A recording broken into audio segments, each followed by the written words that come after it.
Assalamualaikum dan selamat sejahtera murid-murid. Apa khabar murid-murid yang dikasihi sekalian? Cikgu pasti murid-murid semua berada dalam keadaan sihat dan sentiasa menjaga kebersihan diri. Nama cikgu ialah Cikgu Kamaldin dari SMK Datuk Lokman. Pada hari ini, tajuk kita ialah Sistem Pemerintahan dan Pentadbiran Malaysia. Sebagai rakyat Malaysia, semestinya kita mengetahui ciri-ciri demokrasi berparlimen yang dilaksanakan dalam negara kita. Adakah murid-murid masih ingat tentang perlembagaan di dalam topik pembelajaran kita yang lepas? Ya, murid-murid. Perlembagaan merupakan salah satu ciri-ciri demokrasi berparlimen. Apakah definisi perlembagaan? Perlembagaan adalah dokumen yang mengandungi semua undang-undang tertinggi yang mustahak bagi penubuhan sesebuah negara dan sistem politiknya. Ia juga sebuah dokumen yang mengandungi peruntukan-peruntukan asas tertentu yang secara tersendiri kesefahaman antara rakyatnya. Dokumen ini tidak terpisah daripada sejarah perkembangan dan tradisi sesuatu negara. Mari cikgu terangkan apa itu sebenarnya konsep perlembagaan dengan jelas. Perlembagaan ialah undang-undang dasar yang menjadi teras panduan pemerintahan negara dan merupakan kerangka asas yang membentuk dan memandu sistem pemerintahan sesebuah negara. Ia menjadi rujukan tentang aspirasi dan pelan induk pemerintahan negara serta mengawal pemerintah dan yang diperintah dalam mempertahankan kewujudan dan kesinambungan negara. Dengan kata ringkasnya, perlembagaan ini merupakan garis panduan bagi sesebuah negara. Tahukah murid-murid tentang kepentingan perlembagaan? Perlembagaan amat penting untuk sesebuah negara kerana kesannya akan terlihat kepada isi negara tersebut. Apakah kepentingannya? Mari cikgu ulas. Dalam aspek bangsa, perlembagaan melindungi kepentingan semua kaum. Pembentukan perlembagaan akan mengekalkan identiti negara bangsa Malaysia kerana melalui perlembagaan negara, perlembagaan menentukan corak pemerintahan, pembahagian kuasa antara pelbagai badan kerajaan serta prinsip-prinsip umum cara kuasa tersebut dilaksanakan. Sistem pentadbiran dan perjalanan undang-undang negara juga dapat dilaksanakan dengan lancar. Dalam aspek masyarakat sejagat, perlembagaan menentukan hak asasi rakyat seperti kebebasan bercakap, kebebasan beragama dan pemilikan harta. Perlembagaan dapat mengelakkan penyalahgunaan kuasa pemerintahan. Hal ini memandangkan terdapat sekatan-sekatan dalam mengawal pergerakan setiap warga negara Malaysia walaupun mereka diberi kebebasan dan keistimewaan tertentu. Dalam aspek aktiviti sosial, perlembagaan juga menjamin keadilan sosial antara kaum. Hal ini dapat memupuk perpaduan nasional dan mempertingkatkan pembangunan negara. Perlembagaan menerapkan unsur tolak ansur antara kaum dalam beberapa perkara seperti hak istimewa orang Melayu, bahasa Melayu, agama Islam dan lain-lain lagi. Sebagai contoh, walaupun agama Islam sebagai agama rasmi negara, tetapi agama lain juga bebas diamalkan. Ketahuilah bahawa perlembagaan ini amat penting bagi negara untuk menjaga keharmonian negara kita ini. Apa pula ciri-ciri perlembagaan Malaysia yang menjadi tonggak utama negara kita sekarang? Ini dia murid-murid. Perlembagaan bertulis dikanungkan dalam sebuah buku yang mengandungi 183 perkara dan 13 jadual. Perlembagaan diiktiraf konsep beraja dan berasaskan demokrasi berparlimen yang bersifat ketat dan sukar dipinda, undang-undang utama dan tertinggi. Terdapat idea pengasingan kuasa sebagaimana doktrin diamalkan di England iaitu parlimen, legislatif, eksekutif dan kehakiman. Menentukan tanggungjawab persekutuan dan mengatur perhubungan antara persekutuan dan juga negeri iaitu senarai persekutuan, senarai negeri dan senarai bersama. Memperuntukkan kuasa kebebasan hak asasi dalam menjamin hak asasi seseorang warga negara yang sah dari segi undang-undang. Pasti murid-murid ingin tahu tentang kandungan perlembagaan persekutuan, bukan? Kandungan perlembagaan persekutuan adalah seperti berikut, iaitu negeri-negeri, agama dan undang-undang persekutuan dalam perkara 1 hingga 4, kebebasan asasi dalam perkara 5 hingga 13, Kewarganegaraan, perkara 14 hingga 31. Persekutuan, perkara 32 hingga 69. Negeri-negeri, perkara 70 hingga ke 72. Perhubungan antara persekutuan dengan negeri-negeri, perkara 73 hingga ke 95E.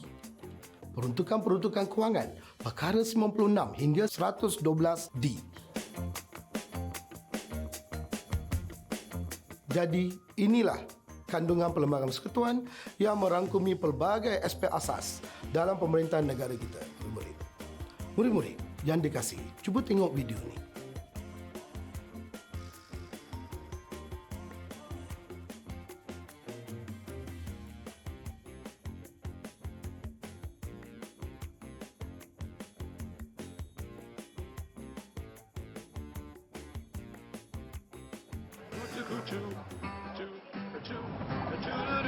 Boleh saya tukar dia punya rupa, dia punya bentuk jadi apa-apa saja?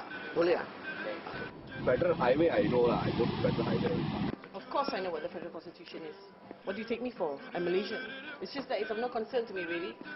Perlembagaan Persekutuan, kisah satu lembaga yang berkutu. Tolong jangan kacau. Tengok saya sibuk kak. Itu benda boleh makan kak? Oh, ya. Lembaga berkutu. Negara. Senang aja. Perlembagaan Persekutuan adalah undang-undang utama dan tertinggi persekutuan iaitu Malaysia. Kisah satu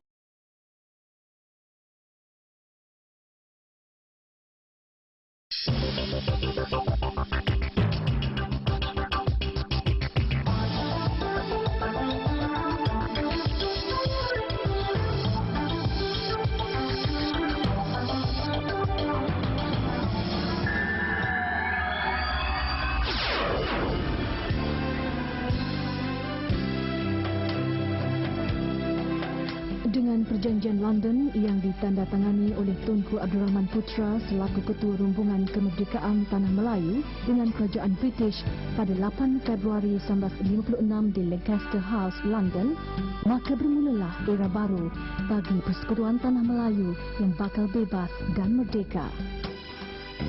Lanjutan daripada perjanjian ini, sebuah suruhanjaya bebas bagi menggubal perlembagaan baru Persekutuan Tanah Melayu telah diwujudkan.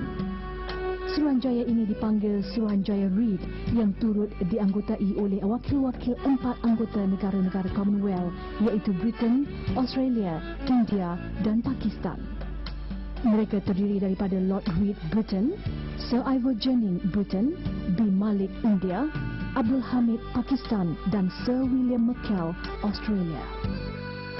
Dalam usaha menggubal perlembagaan ini, Suruhanjaya ini telah melakukan perbincangan yang terperinci dengan semua pihak yang terbabit seperti Parti Perikatan, parti-parti politik lain, Majlis Raja-Raja, Kerajaan British serta individu yang berminat untuk memberi pendapat.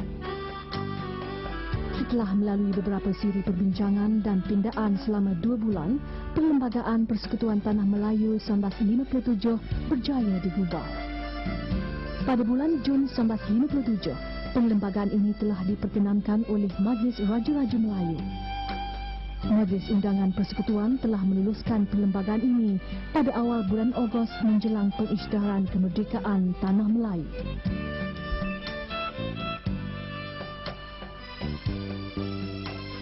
Perlembagaan Persekutuan Tanah Melayu 1957 antara lain menggariskan perkara-perkara berikut. Ketua negara ialah Yang di-Pertuan Agong dan Baginda adalah seorang raja berperlembagaan. Baginda dipilih secara bergilir oleh Majlis Raja-Raja Melayu dan memerintah untuk tempoh 5 tahun. Ketua kerajaan adalah Perdana Menteri. Perdana Menteri mengetuai Kabinet atau Jemaah Menteri. Raja-Raja Melayu terus kekal sebagai ketua negeri masing-masing, sementara Melaka dan Pulau Pinang terus bergabung di dalam persekutuan dan diketuai oleh seorang yang dipertua, iaitu Gubernur. Parlimen terdiri dari Dewan Negara dengan keahlian yang dilantik dan Dewan Rakyat dengan keahlian yang dipilih secara demokrasi dalam pilihan raya umum. Ketua Kerajaan bagi negeri-negeri adalah Menteri Besar bagi negeri-negeri Melayu atau Ketua Menteri bagi Negeri Selat. Keahlian Dewan Undangan Negeri juga dipilih melalui pilihan raya umum. Kewarganegaraan. Mereka yang dilahirkan selepas tahun 1957 adalah layak menjadi warga negara Persekutuan Tanah Melayu berdasarkan prinsip jus soli.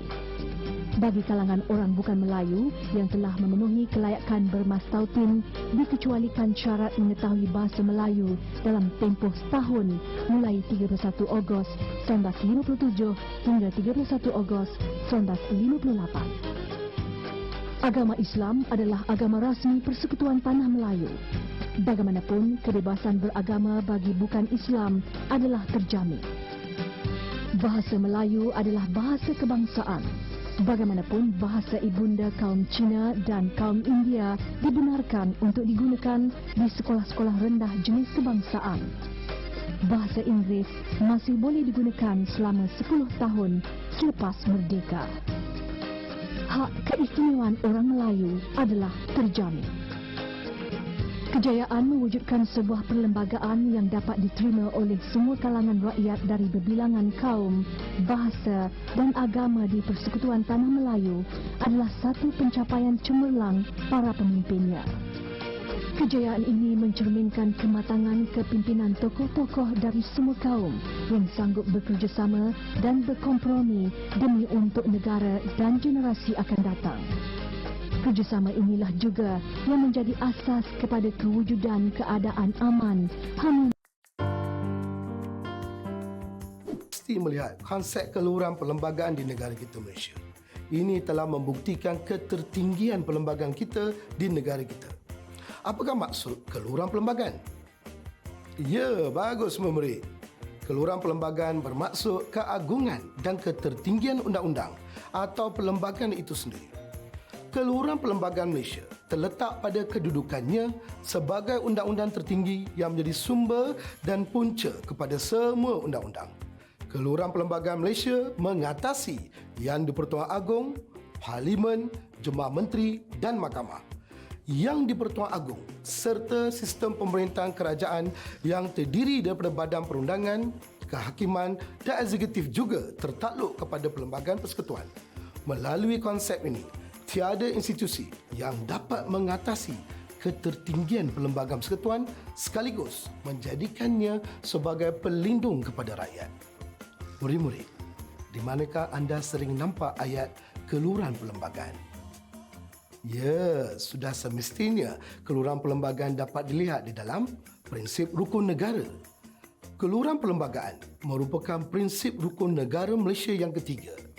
Rukun negara, kepercayaan kepada Tuhan, kesetiaan kepada raja dan negara, keluhuran perlembagaan, kedaulatan undang-undang dan kesopanan dan kesusilaan. Ingat murid-murid, semua jenis undang-undang yang bercanggah dengan Perlembagaan Malaysia adalah tidak sah. Mari kita lihat gambar yang dipaparkan ini. Apa yang murid-murid faham tentang gambar tersebut? Ya murid-murid, gambar tersebut menunjukkan undang-undang negeri yang digunakan di negara kita. Undang-undang negeri mesti selaras dengan Perlembagaan Persekutuan supaya tidak berlaku percanggahan di dalam pentadbiran negara dan negeri. Perkara 75 Undang-Undang Negeri yang bertentangan dengan Perlembagaan Malaysia adalah tidak sah dan akan terbatal dengan sendirinya. Perlembagaan Persekutuan memperuntukkan kuasa kepada mahkamah untuk membatalkan akta yang diluluskan di luar bidang kuasa parlimen atau yang bercanggah dengan Perlembagaan Malaysia.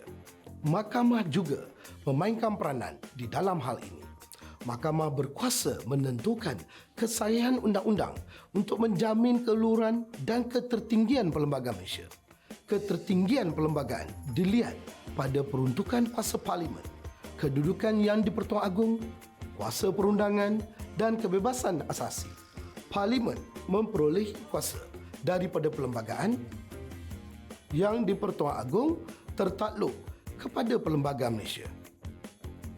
Murid-murid, apakah jaminan perlembagaan untuk negara Malaysia?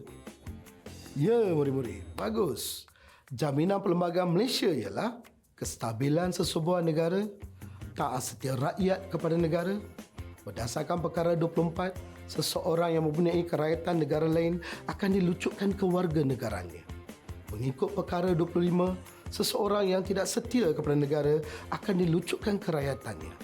Hak asasi dan kebebasan rakyat seperti berpersatuan, beragama dan memiliki harta. Hak istimewa sesuatu kedudukan orang Melayu dan Bumiputera di Sabah dan Sarawak. Hak istimewa itu ialah pemberian jawatan dalam perkhidmatan awam, beasiswa, kemudahan pendidikan serta pemberian lesen perniagaan dan perdagangan.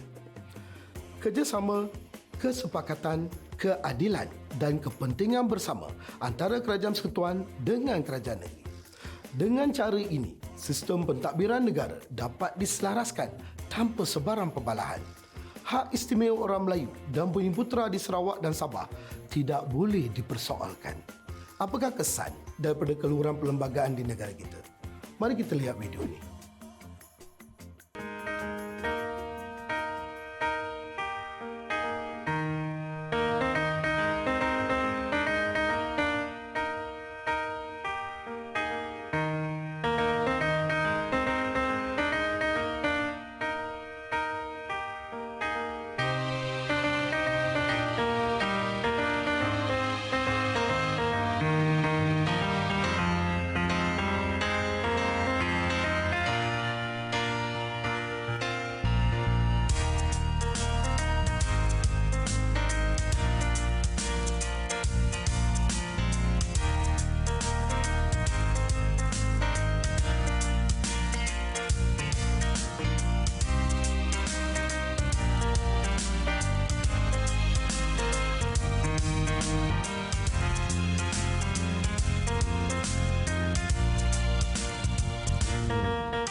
I'm afraid about.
Ya, murid-murid. Keharmonian masyarakat dapat dijayakan kesan daripada keluhuran perlembagaan.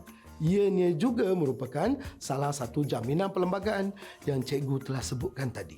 Maka, murid-murid, cikgu berharap sungguh murid dapat memahami keluhuran serta kepentingan perlembagaan secara mendalam.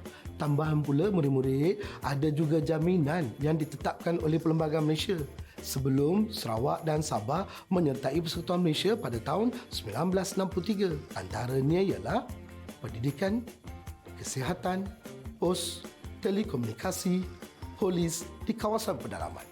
Mari kita beralih ke bahagian seterusnya, iaitu pindaan perlembagaan. Di dalam Kamus Dewan Bahasa, perkataan pindaan bermaksud meminda atau membetulkan sesuatu kesalahan, membaiki, mengubah yang dibuat terhadap sesuatu.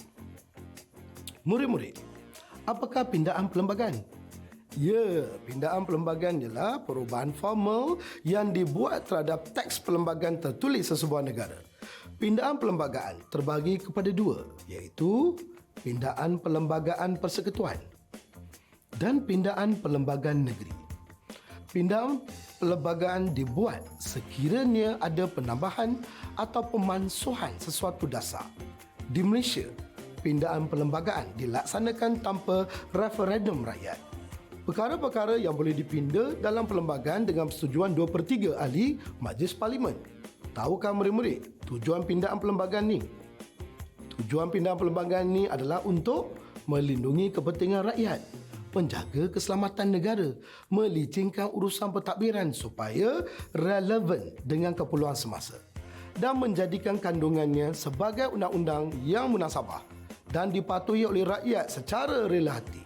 Melarang perkara sensitif dipersoalkan secara terbuka seperti pemerintahan beraja, agama Islam, kedudukan bahasa Melayu dan hak istimewa orang Melayu. Ini adalah bertujuan untuk memelihara keselamatan, ketenteraman dan keharmonian masyarakat berbilang kaum. Terdapat beberapa proses pindaan perlembagaan, iaitu persetujuan majoriti lebih suara 2/3 Dewan Parlimen dan persetujuan Majlis Raja-Raja.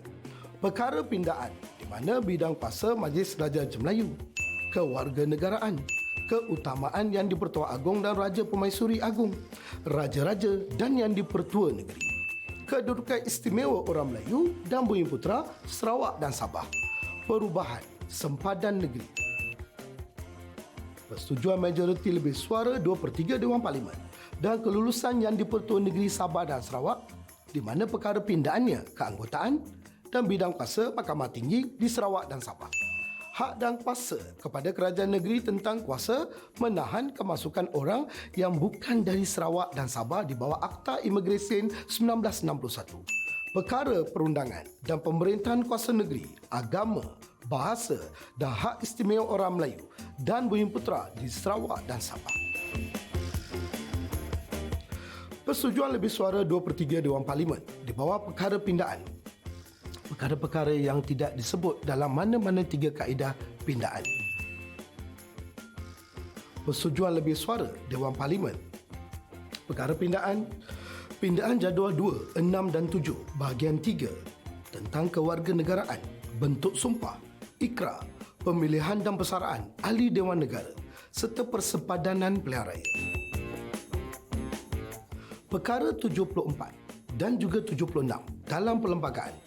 Perkara 74 di mana Parlimen boleh membuat atau meminda undang-undang tentang perkara yang disebut dalam senarai persekutuan dan senarai bersama.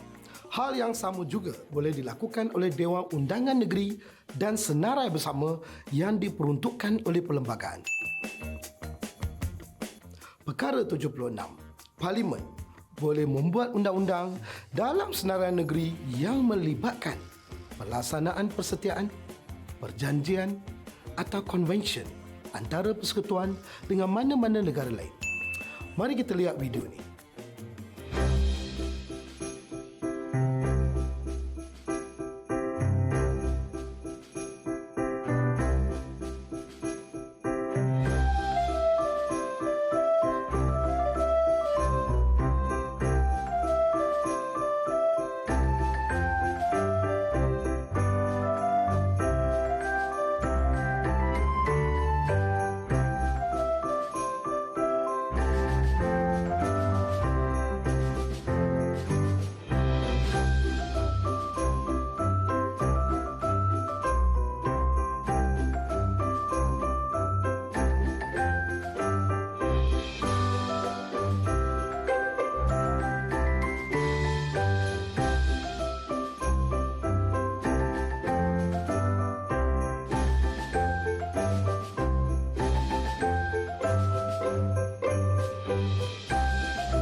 Ya, murid-murid. Video ini menunjukkan tata cara pindaan undang-undang di Malaysia. Inilah sebenarnya bagaimana sesuatu undang-undang di Malaysia wujud. Banyak proses yang melibatkan pelbagai pihak untuk memastikan keberkesanan undang-undang di dalam perlembagaan ini. Alhamdulillah, kita pun telah selesai mempelajari konsep keluhuran serta kepentingan perlembagaan Malaysia. Cikgu harap selepas kamu mempelajari topik pada hari ini, kamu akan memahami ciri keluhuran dan kepentingan perlembagaan dengan lebih berkesan. Sebagai warga negara Malaysia, kita dapat mendaulatkan perlembagaan Malaysia serta menunjukkan rasa hormat kepada raja dan negara. Murid-murid, sebagai rakyat Malaysia, kita perlu menghormati serta mentaati setiap ciri-ciri keluhuran dan memahami kepentingan perlembagaan Malaysia supaya masyarakat Malaysia hidup secara harmoni dan aman sentiasa. Cikgu berharap sangat murid-murid dapat menimba ilmu tentang perlembagaan kita sendiri untuk kegunaan informasi di masa hadapan supaya kita sendiri dapat berbangga mempunyai perlembagaan yang melindungi kita sendiri sebagai rakyat. Baiklah murid-murid semua, sampai di sini dahulu pembelajaran kita pada hari ini. Pastikan anda semua menghormati dan menyanjungi perlembagaan Malaysia. Ingat, jangan derhaka kepada raja dan negara. InsyaAllah, kita akan berjumpa lagi pada masa hadapan. Assalamualaikum semua. Jumpa lagi. Bye-bye.